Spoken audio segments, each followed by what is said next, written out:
Hi guys, कैसे हो। तो निफ्टी की आज की क्लोजिंग है 24,713।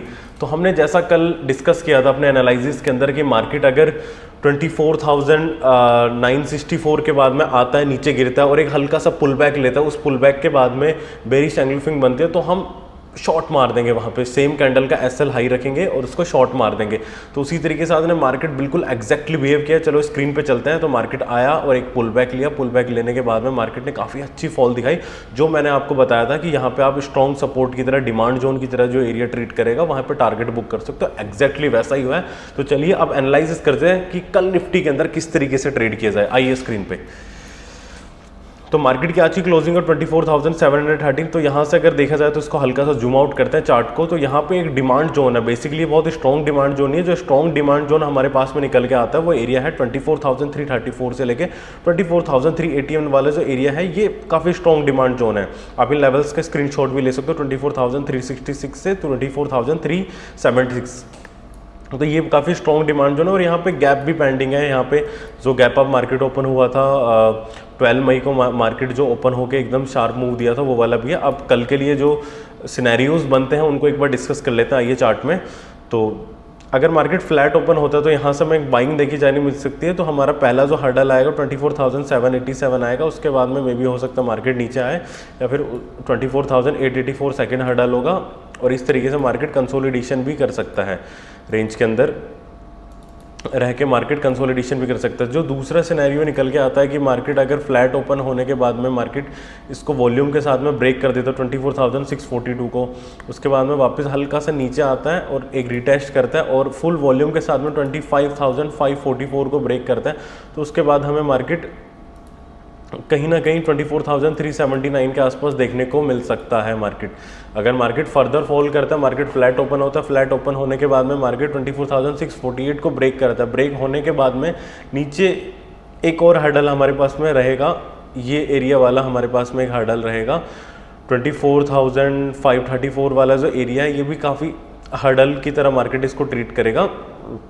अगर मार्केट इसको ब्रेक कर देता है वापस रिटेस्ट करके इस तरीके से, तो मार्केट हमें 24,376 निफ्टी देखने को मिल सकता है। वहीं अगर निफ्टी के दूसरे सिनेरियोज को एक बार डिस्कस कर लेते हैं।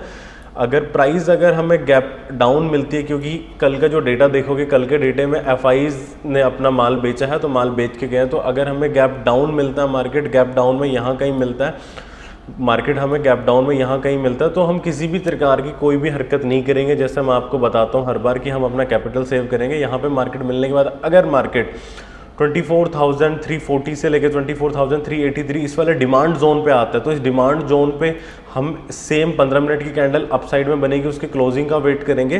क्लोजिंग बनने के बाद में सेम कैंडल का स्टॉप लॉस रख सकते हैं लो को। उसके बाद में अप साइड के अंदर फर्स्ट 24,541 और इससे थोड़ा सा स्लाइटली 24,636 वाले टारगेट्स को तुम प्लान कर सकते हो।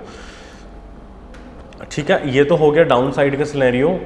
और वहीं अगर मार्केट फ्लैट ओपन होकर कंसोलिडेशन करेगा, वो हमने डिस्कस कर लिया। मार्केट अगर गैप अप ओपन होता है, मार्केट अगर बीच में इन बिटवीन यहाँ कहीं ओपन हो जाता है, एक बार वो वाले सिनेरियोज को भी डिस्कस कर लेते हैं। मार्केट हमारा यहाँ कहीं इन बिटवीन ऊपर हो चुका है, इन बिटवीन ऊपर हो चुका है यहाँ पे। तो इसके अंदर हम सबसे पहले वेट करेंगे मार्केट जो निफ्टी है आइदर 24,962 की तरफ ऊपर जाए और यहाँ से रिटेस्ट करके वापस फॉल दे, तो हम यहाँ से फॉल प्लान करेंगे। आइदर या तो वापस नीचे गैप फिल करे, नीचे की साइड में आए और ये सेम डिमांड जोन है यहाँ से बुलिश बने, तो हम अपर साइड में बनेंगे, अपर साइड का प्लान करेंगे। अगर ये ब्रेक कर देता है तो ब्रेक करने के बाद हम पुल बैक के बाद ही ट्रेड प्लान करेंगे, क्योंकि पुल बैक के बिना अगर मार्केट डायरेक्ट गिरता है यहाँ से निफ्टी, तो वो ट्रेड मे भी हो सकता प्रॉफिटेबल हो, प्रॉफिटेबल दे जाए, लेकिन वहाँ हमें एक पर्टिकुलर स्टॉप लॉस प्लेस करने के लिए प्लेस नहीं मिलेगी।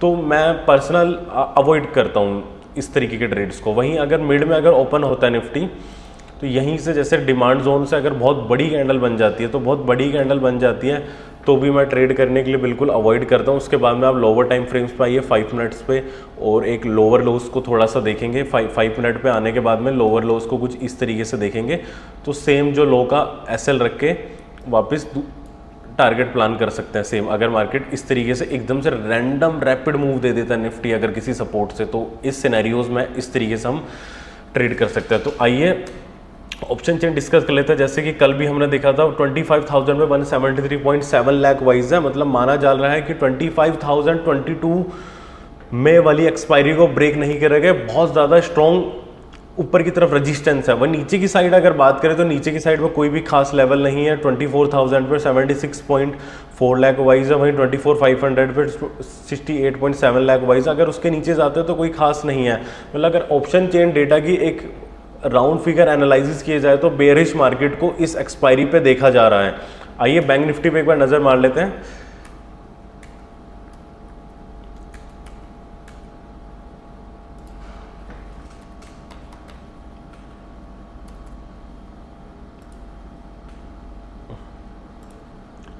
इसको डार्क कर लेते हैं, ये थोड़ा सा देखने में इजी रहता है, आइस पे आता नहीं है। तो बैंक निफ्टी के अंदर जैसे कि आप देख पा रहे हो कि एकदम जो कल मैंने बताया था कि इसको वॉल्यूम के साथ में ब्रेक करेगा, ब्रेक करने के बाद में इस तरीके से ब्रेक किया, इसने पुल बैक लिया, पुल बैक लेने के बाद में एग्जैक्टली 54,839 पे इसने क्लोज किया है। मतलब अगर आपने ट्रेड करी होगी तो मार्केट उसी सेम तरीके से मोमेंटम हमें देखने को मिला है। तो आइए अब डिस्कस करते हैं कि कल किस तरीके से हम बिहेव करेगा मार्केट, उस हिसाब से हम क्या क्या कर सकते हैं, क्या क्या सिनेरियोज रह सकते हैं, ये भी एक बार देख लेते हैं। अब यहाँ से जो पॉसिबिलिटीज़ हमारे पास निकल के आती हैं वो पॉसिबिलिटीज़ ये हैं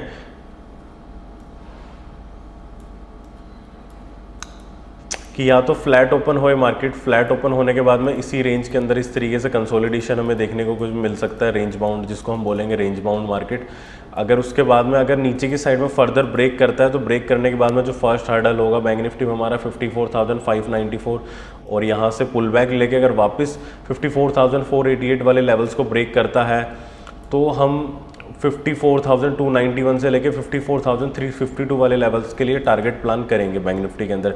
वहीं अगर बैंक निफ्टी गैप अप या गैप डाउन खुलता है तो उन सिनेरियोज को एक बार डिस्कस कर लेते हैं किस तरीके से ट्रेड किया जाएगा। यही मार्केट अगर मिड में खुलता है, मार्केट यहाँ स्लाइटली गैप अप खुलता है तो स्लाइटली गैप अप खुलने के बाद हम क्या करेंगे, सबसे पहले नीचे की तरफ आने का वेट करेंगे। एक बार पहले गैप फिल कर दे जिससे हमें नो डाउट हो रहा है मार्केट के अंदर कि मार्केट के अंदर जब हम एक ट्रेड बना रहे हैं और मार्केट गैप अप या गैप डाउन खुला है तो उसमें जो गैप रह जाता है तो उससे बहुत बार सिनेरियो रहता है कि मार्केट गैप फिल करने आ जाता है तो उससे काफ़ी बार प्राइस एसएल लेके चले जाती है। तो सबसे पहले अगर गैप अप या गैप डाउन मार्केट है स्लाइटली है तो हम गैप फिल करने के सबसे पहले वेट करेंगे।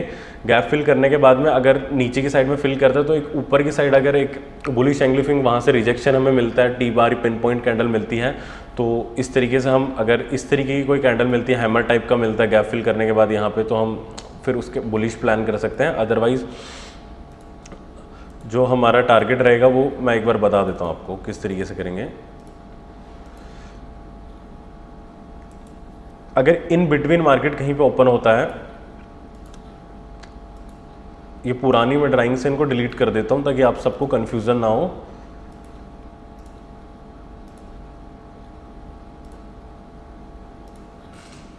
अगर इन बिटवीन ओपन होता है तो सबसे पहले हम गैप आइदर नीचे की साइड में गैप फिल करें, आइदर ऊपर की साइड में जाए और ऊपर की साइड से रिजेक्शन ले तो हम सेम 54,777, 780, 790 वाली ट्रेड प्लान करेंगे।